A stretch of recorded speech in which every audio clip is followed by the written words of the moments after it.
Если говорить, например, опять же, той же самой цитаты из Корана, мы,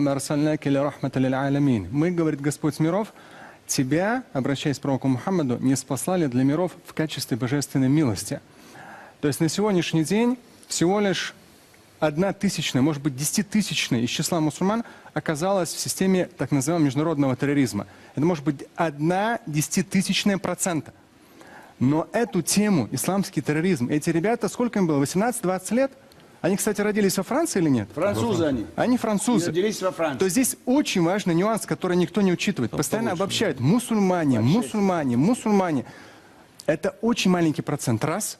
Во-вторых, в большинстве случаев пополняют ряды террористических различного рода группировок, которые, опять же, очень хорошо финансируются, в первую очередь, все-таки Западом, в своих интересах экономических, политических, пополняют молодые. И их ни в мечетях, ни в семьях никогда этому не учили. Посмотрите, 14 с лишним веков ислама. Такого понятия, как терроризм, оно начало появляться только после Афганистана, между Америкой и Советским Союзом, когда все это происходило.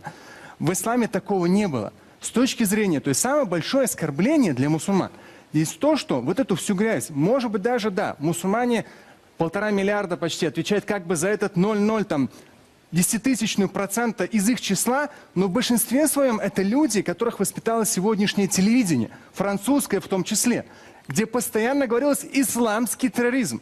У них уже с учетом нейронных путей в голове, что это именно исламский, что это часть нашей религии. Но, я вам говорю, мне самому 41 год, и я сам по национальности татарин. 27 лет я религиозно практикующий. Общался на разных языках с самыми разными культурами. В исламе такого понятия, как терроризм, в Коране четко и ясно сказано, что кто убьет, кто убьет одного человека, неважно какой он национальности, просто вот убьет его, то подобно по греху пред Богом, подобно как убил целое человечество. Никто во Франции эту цитату не проговаривал по телевидению. Если говорили, то только исламский терроризм. А вот такого рода вещи, то же самое пророк Мухаммад говорил. Верующий человек – это тот, рядом с которым люди, вне зависимости от национальности, вероисповедания, люди чувствуют себя в безопасности. Всегда раньше мусульмане излучали собой безопасность. На сегодняшний день мы поедаем результаты, пожинаем результаты, плоды именно и европейского свободного слова и так далее, когда всех мусульман обливали грязью и говорили «исламский терроризм». Вроде как Россия, слава богу, Европа нет еще, отстает.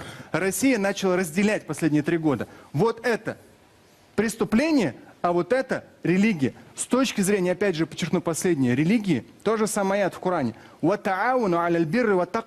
чем уверен, что во Франции ни разу нигде это не цитировали, чтобы воспитывать своих мусульманских французов. В Коране четко сказано, друг другу помогаете. Бир – это любое благо, благостное деяние. Помогайте друг другу в благостных деяниях и в проявлении набожности пред Богом. Набожность – это трепет, это ты когда поступаешь правильно и хорошо. И вы хорошо сказали, справедливо.